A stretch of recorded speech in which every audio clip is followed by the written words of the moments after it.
I know कि मुझे life में क्या करना है, मुझे अपने गोल पॉइंट्स पता है और मुझे ये भी पता है कि मुझे कौन से स्टेप किस टाइम पे उठाना है, लेकिन ये लेजीनेस बीच में आ जाती है और मैं कभी कुछ नहीं कर पाती। ये लेजीनेस बीच में आ जाती है, जिसको हम लेजीनेस बोल रहे हैं, इसका मतलब ये नहीं है कि आप पूरा दिन सिर्फ बैठे रहते हैं, कुछ ना कुछ तो करते होंगे। हाँ जी। लेकिन अपने गोल से रिलेटेड कम करते हैं। हाँ जी। और जो चीजें वो ज्यादा करते हैं, जैसे टेलीविजन हो गया, मोबाइल हो गया, ये जैसे लाइक अगर मैं स्टडीज कर रही हूँ, मैं स्टडी कर रही हूँ कुछ, तो मैंने ओनली सोचा कि अगर अच्छा मैं 1 घंटे में अपने 2 चैप्टर्स कंप्लीट करूंगी, बट 15 मिनट्स में मैं इतनी ज़्यादा बोर हो जाती हूँ कि अब नहीं करना। मतलब ये है कि जो लेजीनेस का एक कॉज जो आपने यहाँ पे वर्ड यूज किया, दैट इज बोर हो जाती हूँ। Is boredom the cause of laziness? कि जब हम कुछ बोरिंग करते हैं तब हम लेजी होते हैं, या जब कुछ इंटरेस्टिंग करते हैं तब भी हम लेजी होते हैं? जैसे आज का सेशन यहाँ पे आना इंटरेस्टिंग लग रहा था या बोरिंग लग रहा था? आपके पेरेंट्स ने जबरदस्ती भेजा है आपको यहाँ पर, या उन्होंने रोकने की कोशिश करी थी फिर भी आप लड़ झगड़ के आ गए? हुआ होगा ऐसा भी किसी न किसी के साथ में, पिट पिटा के आए हैं, चाटे वाटे खा के आए हैं, व्हाटएवर। नींद कितनों को ढंग से नहीं आई, मतलब एक्साइटमेंट था, सुबह अपने आप अलार्म से पहले उठ गए। तो क्या हमको समझ आ रहा है, जिस काम में हमारा इंटरेस्ट होता है वहाँ पे हम कभी लेजी नहीं होते। और ये भी हो सकता है कि आपको कुछ इंटरेस्टिंग लगता है लेकिन मुझे बोरिंग लगता है, तो जैसे ही मेरे से वो काम करवाया जाएगा तो वहां पर मैं लेजी हो जाऊंगा। तो इसका जो कनेक्शन है बोर्डम से है। जैसे एक बीमारी होती है ना, उसके कुछ सिम्टम्स होते हैं, ये कॉज नहीं है बीमारी का। जैसे फॉर एग्जांपल आपका पेट खराब हो रहा है, तो वो सब सिम्टम्स हैं जो भी कुछ हो रहा है। बीमारी का जो कॉज है वो कुछ और है। अगर उस कॉज को हम समझ लेते हैं तो there is a strong possibility दोबारा से वो सिम्टम्स आने बंद हो जाएंगे। लेकिन अगर हम सिम्टम्स को ही ट्रीट करने की कोशिश करते हैं तो हर थोड़े दिन बाद वो आते रहेंगे जब तक कि कॉज वहां पर पड़ा हुआ है। तो आपको देखना है कि आप कॉज को ठीक कर रहे हैं लेजीनेस के, या सिम्टम्स पे काम कर रहे हैं। वो पता कैसे लगेगा? जैसे ही एक्सटर्नली कोई मोटिवेशन आता है, यानी मेरी वीडियो देखी या कोई एनर्जेटिक सा गाना सुना, कर हर मैदान फतेह और ये वो, आपने कहा अब तो फतेह करके ही रहूंगा, मतलब भैया यही तो गाना चाहिए था, मिल गया। हाँ, और सुना गाना या मेरा कोई सेशन देखा, एकदम से एक्साइटेड हो गए, एकदम से चार्ज अप हो गए, लेकिन उसकी थोड़ी देर बाद बैक टू नॉर्मल। तो इसका मतलब क्या है? आप सिर्फ सिम्टम्स पे काम कर रहे हो, और अगर बार बार ये काम करते भी रहो तो इससे कुछ होने वाला नहीं। ये टेम्परेरी सॉल्यूशन है, देखोगे थोड़ी देर के लिए चार्ज अप हो जाओगे, फिर वापस से back to normal, back to normal, back to normal. दूसरा क्या है? परमानेंट। अगर आप इसके कॉज को अगर आपने पकड़ लिया है तो, कि एक्सटर्नली चाहे आपको कोई आकर के बोल रहा है कि मत करो मत करो, लेकिन आपके अंदर से आ रहा है कि नहीं, I am on the right path. ये बोले, वो बोले, वो बोले, कोई भी मुझे बोले, चाहे पॉजिटिव चाहे नेगेटिव, उससे फर्क क्या पड़ता है? मुझे करना है तो करना है। अब आपके ऊपर लेजीनेस हावी नहीं हो सकती। तो अगर ऐसा हो जाए तो काम हो गया। अब ऐसा कैसे होगा?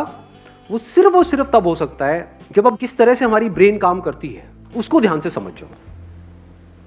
हम क्या करते हैं, क्यों करते हैं, अगर वो हमको फंडामेंटल्स क्लियर हो जाए तो उन फंडामेंटल्स के बेस पे हम कोई भी इक्वेशन बना सकते हैं। Do you want me to go in the fundamentals, या फिर आपको स्टेप्स बताऊं? लेजीनेस से बाहर आना है, स्टेप 1 ये है, make a plan. Step 2 stick to it. Step 3 even if you don't stick to it, again stick to it. खत्म। आप कहोगे हाँ ये बढ़िया है, होना आना कुछ नहीं है। तो थोड़ा सा इसको डीपली समझने की कोशिश करते हैं। हमारी ब्रेन, आपकी ब्रेन नहीं, मेरी ब्रेन नहीं, हमारी ब्रेन इसी तरह से काम करती है, based upon pleasure, seeking pleasure and avoiding pain. क्या हम सुबह से रात तक जो भी कुछ करते हैं ऐसे ही नहीं करते हैं? जैसे भी आप एक्ट कर रहे हो, अपने आप से झांक करके देखो अपने माइंड के अंदर, क्या हम ऐसे ही नहीं एक्ट कर रहे हैं? Based upon reward and punishment. अब ध्यान से समझना प्रॉब्लम क्या है। यहां पे एक बहुत बड़ा कॉन्फ्लिक्ट है, बहुत बड़ा कॉन्ट्रडिक्शन है। जो भी आप करना चाहते हो उसके लिए जो करना पड़ेगा वहां पर पेन है। We don't want to go to school और कॉलेज और इवन एट वर्क। आप में से कितने वर्किंग है, इन द सेंस के जॉब कर रहे हैं? आप लोगों को काम पे जाने में मजा आता है, या जब महीने के एंड में जो मिलता है हाथ में उसमें ज्यादा मजा आता है? कि अगर बिना जाए मिल जाए तो अरे मजा आ गया। कि अभी अगर 6 days अ वीक है, वो 5 days हो जाए, 4 days हो, 3 days हो जाए, मजा ही आ जाएगा। मतलब समझ लो क्या हो रहा है। You want to avoid it, you want to avoid work and you want to get all the pleasures that comes through money. कि काम ना करना पड़े, मिल जाए फटाफट से जो मुझे चाहिए।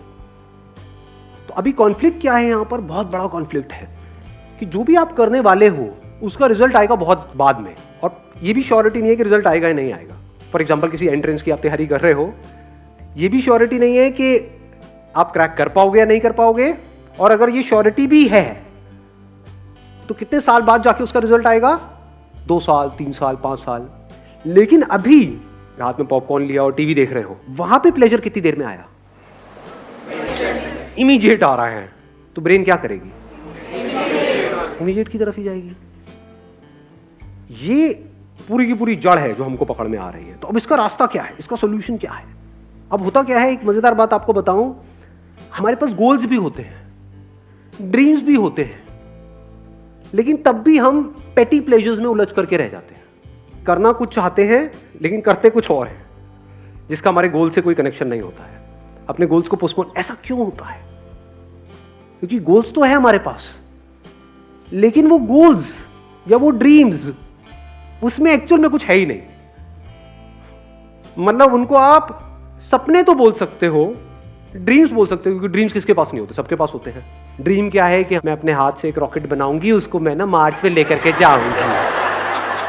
कैसे बनाऊंगी, ये मेरे पास में एक कॉपी है, बस इसी के पेट फाड़ फाड़ के मैं बनाऊंगी। नहीं जा रहा, नहीं जाता, मैं नहीं कर रही, गंदा गेम है, मैं नहीं खेलती। संदीप सर क्या बोलते रहते हो आप अपने सेशन में, एवरीथिंग इज पॉसिबल, एवरीथिंग। वो नहीं हुआ, मैंने किया, नहीं हुआ। तो कहने का मतलब है, हंस लो हंस लो, हाँ। फर्क समझ पा रहे हो मैं क्या कह रहा हूं? एक है ड्रीम, एक है विजन। विजन मतलब क्या, कि मेरे को ये करना है, इससे पहले मुझे क्या करना पड़ेगा, मेरे को ये करना पड़ेगा, फिर ये करना पड़ेगा, फिर ये कोर्स, ये कोर्स। विजन को आप जितना क्लियरली देख सकते हो रियलिटी बनते हुए, और वो vision as good as real है आपके माइंड में, दुनिया के लिए नहीं है, हो सकता है आपके घर वालों के लिए भी नहीं है, but you know it for sure that I have a plan, a full proof plan. मैं कर जाऊंगा, मैं कर जाऊंगी, ये मेरी विजन है, इसको मुझे अचीव करना है इतने साल के, आई विल डू इट। तो वहां से ब्रेन में कुछ केमिकल्स रिलीज होने शुरू हो जाते हैं। जैसे कुछ खाते हैं जो हमको पसंद है तो कुछ केमिकल्स रिलीज होते हैं, डोपामिन रिलीज होता है। तो अभी प्रॉब्लम क्या है कि जो भी आपके ड्रीम्स हैं या गोल्स हैं, उसके बारे में अगर आप सोचते भी हो, बोलने के लिए बोलते हो कि हाँ मेरा ये ड्रीम है, गोल है, लेकिन उसकी वजह से कुछ भी अंदर रिलीज नहीं होता है। क्योंकि अगर होता तो आप रोक ही नहीं सकते थे अपने आप को, तब तो डिस्ट्रैक्शन का टॉपिक ही क्लोज हो गया। क्योंकि जहां ज्यादा रिलीज होगा वहीं पर आप जाओगे। ब्रेन को जहां पर ज्यादा सेंसेशंस होंगी, जहां पर ज्यादा मजा आ रहा होगा, अपने आप ही आप वो काम करने लग जाओगे। ऐसा ही नहीं हो रहा है सुबह से रात तक? जैसे कुछ वेबसाइट्स होंगी जहां पे आपको ज्यादा मजा आता है तो उन पे नहीं जाते, या उन पे जाते हो जहां पे कम। अब आया कुछ समझ में? इन बातों को समझना बहुत जरूरी है, because we are talking about a permanent solution. यही टाइम है आप लोगों के पास में, अगर सिंसियरली इन चीज़ों को समझ लिया तो कुछ कमाल का हो सकता है। प्रॉब्लम क्या है, बेसिक जो ह्यूमन साइकी है, वो प्रॉब्लम ये है कि हमें कुछ करना ना पड़े, बस बैठे बैठे हमारे सारे काम हो जाए। कि सर ये जो आप बता रहे हो, विजन, ये वो ड्रीम को, इसके लिए बहुत कुछ करना पड़ेगा, कोई ऐसा रास्ता बताओ जो शॉर्टकट हो। तो इसके लिए ये जो बातें मैं कर रहा हूँ, इसको समझने के लिए आपके अंदर सेल्फ रिस्पेक्ट होनी चाहिए। जिनके अंदर सेल्फ रिस्पेक्ट होती है वो कभी भी आलसी नहीं मिलेंगे आपको। सेल्फ रिस्पेक्ट का मतलब क्या, कि मैं 18 साल से ऊपर हो गया हूं। आप में से कितने जो 18 साल से ऊपर हैं? हाँ, सारे हैं। तो दैट मीन्स कि अगर आपके अंदर सेल्फ रिस्पेक्ट है तो अगर है तो क्या आना चाहिए अंदर से, कि मुझे बैठे बैठे नहीं खाना है अपने माँ बाप का, फ्री में मुझे कुछ भी नहीं चाहिए, 1 रुपए भी नहीं चाहिए किसी से भी, चाहे वो मेरे माँ बाप हो चाहे कोई भी हो, अपने बेस पे कुछ करना है। ये सेल्फ रिस्पेक्ट हमारे अंदर होनी चाहिए। ऐसी बहुत कम लोगों में मिलती है। कहीं पे भी कोई ऑफर निकाल दो जहाँ पे ये बोल दो कि हाँ ये लकी ड्रॉ है, और लाखों लोग इकट्ठे हो जाते हैं इंग्लैंड में, सब भिखमंगे भरे पड़े हैं। ये कैसी सोच है? आपको अपनी एक किस्सा सुनाऊं, मतलब एक बार गोवा में एक कैसीनो है, तो मैं और मेरा दोस्त वहाँ पे खेलने गए। तो मेरा जुआ खेलने का सीधा सा उसूल है कि जुए में मैं चाहे जितना मर्जी जीत जाऊँ, मैं उसको अपने पास रखूंगा नहीं, मैं हार के ही उठूंगा। मैं पहले ही फिक्स कर लेता हूँ अपने माइंड में कि इतना मुझे हारना है। लोग खेलते हैं जीतने के लिए, मैं खेलता हूँ हारने के लिए। अब आप कहोगे हारने के लिए क्यों खेलते हो, पागल हो क्या? अरे खेलने में मजा आता है ना। जैसे हम मूवी देखने जाते हैं तो वहां से कुछ मिलता थोड़ी है मूवी देखने के बाद में। आपने 1000 रुपये खर्चा तो क्या मिला एंड में? मूवी देखने में मजा आया। ऐसे ही जुआ खेलने में मजा आता है कभी कभी, रोज नहीं। तो सोचोगे जुआरी बैठा हूँ मैं। तो रूले गेम होती है, वो पता है आप लोगों को? उसमें नंबर्स होते हैं बहुत सारे, उसमें नंबर्स पे पैसा लगाना होता है। तो खेल रहे, पहले दिन खेले, वहाँ से मैंने शुरू किया था 2,000 रुपये से, जीते जीते 20-25 हज़ार रुपये हो गए। अगले दिन फिर खेले और वो दोस्त मेरा दूसरा जो साथ में था वो हारे जा रहा, रोए जा रहा, उस दिन पूरा दिन ही खराब, मतलब मैं क्या यार, मैं 15,000 रुपये डाउन हो गया, ये हो गया, मतलब ये हालत चल रही है उसकी। मैं यहाँ पे जीत के भी खुश नहीं, मेरे को खेलने में मज़ा आ रहा, अच्छा अब ऐसा होगा चलिए यहाँ लगाता हुआ करते करते 75-80 हज़ार रुपये मैं जीत चुका था 2,000 रुपये से। तो वहाँ पे जितने प्रोफेशनल जुआरी बैठे होते हैं कैसीनोज में, आप अगर कभी गए हो तो आपको पता होगा, जिनका रोज़ का होता है, मतलब उनकी शक्ल से पता लग रहा था घर बार सब बिक चुका है। मेरे को आ करके नहीं इशारा, भाई उड़ जाओ उड़ जाओ उड़ जाओ उड़ जाओ, मैं उड़ जाओ उड़ जाओ उड़ जाओ, मैंने भी ये गलती करती है, मैं क्या मतलब क्या उड़ जा, मतलब मैं जीत के चला जाऊँ। ये जुआरी कैसे बनते हैं? जीत करके बनते हैं, हार करके बनते हैं। कोई भिखारी कैसे बनता है? जब उसको भीख मिलती है तब बनता है भिखारी, या भीख नहीं मिलती है तब बनता है? जिसको नहीं मिलेगी, उसने कोशिश करी भीख मांगने की, उसको मिली ही नहीं, वो कहेगा नहीं भिखारी बनती मिलने है ही नहीं। जिसको मिल गई वो भिखारी है, जो जीत गया वो जुआरी है। तो ये बेसिक से फंडे हैं लाइफ के। तो मेरा फंडा क्या है कि चाहे जितना मर्जी हो जाए, तो 75-80 हज़ार रुपये कैसीनो के भी बंदे वो सब एक्साइटेड हुए पड़े कि अगर मैंने ये लगा दिया एक नंबर पे तो उसका 35 गुना या 36 गुना हो जाता है। तो उनकी भी एक लिमिट होती है कैसीनो की। तो सबकी हवा टाइट थी, क्योंकि मैं पागलों की तरह खेल रहा था, क्योंकि मेरे को जीतना ही नहीं था, मैं तो हारने के लिए खेल रहा था ना। समझ लो, और लोग जीतने के लिए खेलते हैं, हारने से उनकी फटती है, मेरा ऐसा कुछ था ही नहीं। वहाँ पे मैंने क्या किया, वो पूरा का पूरा पैसा यानी 70-80 हज़ार रुपये एक नंबर पे लगाया और उठ गया वहाँ से। उस नंबर की आने की प्रोबेबिलिटी क्या थी? 1:35। तो सारे मेरे को नहीं इसमें से कुछ तो रख ले, चल होटल का खर्चा ही निकल जाएगा। पागल है क्या, होटल का खर्चा, मैं जुए के पैसे से होटल का खर्चा निकालूंगा, जुआरी हूँ क्या? तो वहाँ पे रखा और मैं उठ करके बाहर चला गया। बाद में दोस्त ने आकर के बता दिया मुझे कि नहीं आया, और अगर वो आ जाता तो 70,000 × 35 करना कितना हुआ? 25-30 लाख रुपए हुआ मेरे ख्याल में। हाँ, तो उतना कैसीनो को मुझे देना पड़ता। तो आप समझ सकते हो कि कैसीनो की क्या हालत हुई पड़ी। सोचो अगर वो नंबर आ जाता तो 25-30 लाख रुपए उस कैसीनो को देना पड़ता। लेकिन अगर वो 25 लाख भी आया था तब भी मैंने वहीं पे टेबल पे छोड़ देना था। चाहिए ही नहीं, मतलब ही नहीं। इसको क्या बोलते हैं? Self respect. When I was getting married to my wife, अभी I am not too sure ये बातें बतानी चाहिए नहीं, बट तो ना बता दो आप, तो हर चीज़ बता दो सर, कुछ भी बता दो, आपका क्या जाएगा, आप तो अपने घर, मेरी वाट लग जाएगी एनी हाउ। तो बट इतनी कोई बड़ी बात नहीं है, छोटी सी बात है, तो बता देता हूँ, सच है तो उसमें बताने में क्या डर। When I was getting married to my wife, तो उस टाइम पे मेरे पास में एक सेकेंड हैंड मारुति स्टीम थी। तो मेरे को उड़ती उड़ती खबर आई कि वो मेरे को होंडा सिटी देने का कुछ प्लान कर रहे हैं। अगले दिन मैं अपने ऑफिस में गया, जितनी भी मेरी सेविंग्स थी वो सारी निकाली मैंने यहाँ से वहाँ से करके, और फाइनेंस करा ली एक होंडा सिटी। अगले दिन ही ले आया। मतलब मैं कहा आप दो किसको दोगे?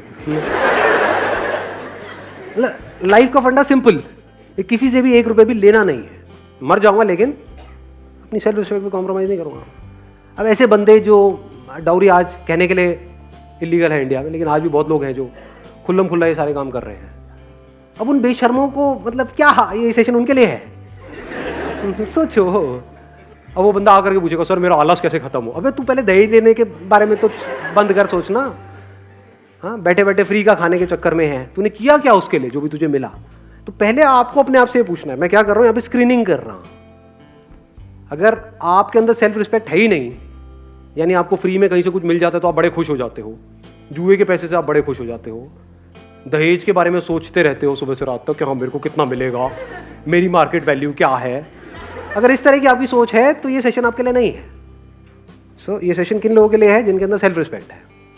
जब सेल्फ रिस्पेक्ट होती है तो फिर हम रास्ते ढूंढते हैं कि लूंगा तो नहीं किसी से भी 1 रुपये भी, तो अब कैसे, मतलब खुद को ही लायक बनाना पड़ेगा। तो वहां से लेजीनेस जड़ से खत्म होती है। क्योंकि मैंने आपको बताया ना, माइंड 2 तरह से काम करता है, एक है प्लेजर, सीकिंग प्लेजर, एक है अवॉइडिंग पेन। यानी कि अगर आप पूरे दिन ये सोचते रहो कि मुझे अपने किस पेन को अवॉइड करना है, और वो पेन जिसको आप अवॉइड करना चाहते हो वो पेन उससे बड़ा होना चाहिए जो पेन आपको हो रहा है वो काम करने में जो आपको करना पसंद नहीं है। आया ऊपर से गया। हाँ, पढ़ने में पेन होता है, लेकिन अगर नहीं पढ़े तो इस थॉट से अगर आपको पेन होने लग जाए कि अगर मैं नहीं पढ़ा तो मेरे जो माँ बाप हैं उनकी हालत बद से बदतर होने वाली है, ये सोच करके अगर आपको उससे ज्यादा पेन होता है जितना आपको पढ़ने में होता है तो अपने आप ही पढ़ने लग जाओगे। और दूसरी तरफ से मैंने क्या बोला है कि प्लेजर, यानी ऐसी सेंसेशन अंदर से रिलीज हो वो सोच करके विजन के बारे में जो उससे बड़ी हो, जो छोटी मोटी चीज़ों में, तो कामयाब हो जाओगे। और क्या कर सकते हो अगर इसको इंटेलिजेंटली यूज़ करना है तो? बोरिंग इंटरेस्टिंग का भी हमको फंडा समझ आया। तो अगर कोई काम बोरिंग है, अगर उसको इंटरेस्टिंग बनाना आ जाए आपको, या उसको इंटरेस्टिंग तरीके से करो, तो भी काम हो गया। जैसे मेरे 11th में मैथ्स में बड़े अच्छे नंबर आए थे। मेरे स्कूल में ज़्यादातर बच्चे 11th में फेल हो गए थे मैथ्स में, मेरे बड़े बढ़िया नंबर आए थे। क्यों? क्योंकि हमारे जो मैथ्स के सर थे स्कूल में, उनसे मैं ट्यूशन पढ़ने जाता था, और एक भी ट्यूशन मैंने मिस नहीं करी, एक भी क्लास मिस नहीं करी। क्यों नहीं करी? नहीं इसलिए नहीं कि वो बहुत अच्छा पढ़ाते थे, अरे नहीं नहीं नहीं, क्योंकि आज जो मेरी बीवी है वो भी वहां पढ़ने जाती थी।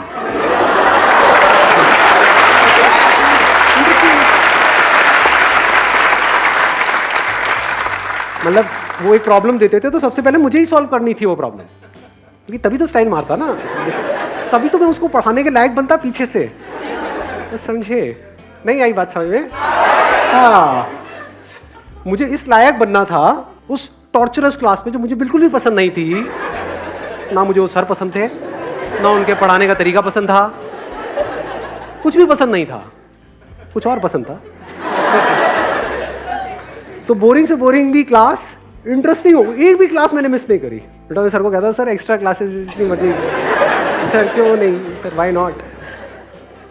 दिमाग लगाओ ना कि बोरिंग से बोरिंग काम को भी मैं इंटरेस्टिंग से इंटरेस्टिंग कैसे बनाऊं। ऐसा कौन सा ट्यूशन सेंटर है इस सब्जेक्ट के लिए यहाँ, इसके लिए यहाँ, इसके लिए यहाँ, 5 ही तो सब्जेक्ट हैं, तो 5 अलग अलग चूज करो, अपना काम खत्म, हो गई पढ़ाई। अब कहाँ का मोटिवेशन चाहिए जी आपको? अब आपकी माँ बाप आपको रोक पाएंगे वहां पे जाने से?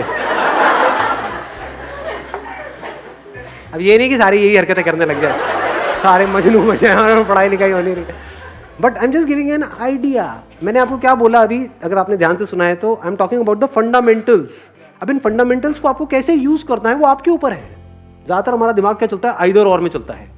जैसे मैं बात करता हूँ अपने किसी सेशन में कि भाई मोबाइल की ये प्रॉब्लम्स है, तो लोग सामने से क्या बोलते हैं, सर क्या मोबाइल छोड़ दें? अरे अबे खच्चर, अबे घोचू, मैंने कब कहा कि मोबाइल छोड़ दे? और मोबाइल क्यों छोड़ना है? बट उसकी अगर आपको प्रॉब्लम समझ आएगी तो चांसेस है कि उसकी वजह से जो प्रॉब्लम हो रही है वो कम हो जाए आपकी लाइफ में थोड़ी सी। वो आपको देखना है कि आपको कम करना है, छोड़ना है, या जैसे चल रहे हो वैसे ही चलना है। That is your call. यानी जिस मंजिल तक आपको पहुंचना है, अगर वो मंजिल बिल्कुल क्लियर है माइंड में, and if you are really passionate about reaching there, वो मंजिल आपको साफ नजर आ रही है, तो रास्ता चाहे जितना मर्जी मुश्किल हो वो भी अच्छा हो जाता है।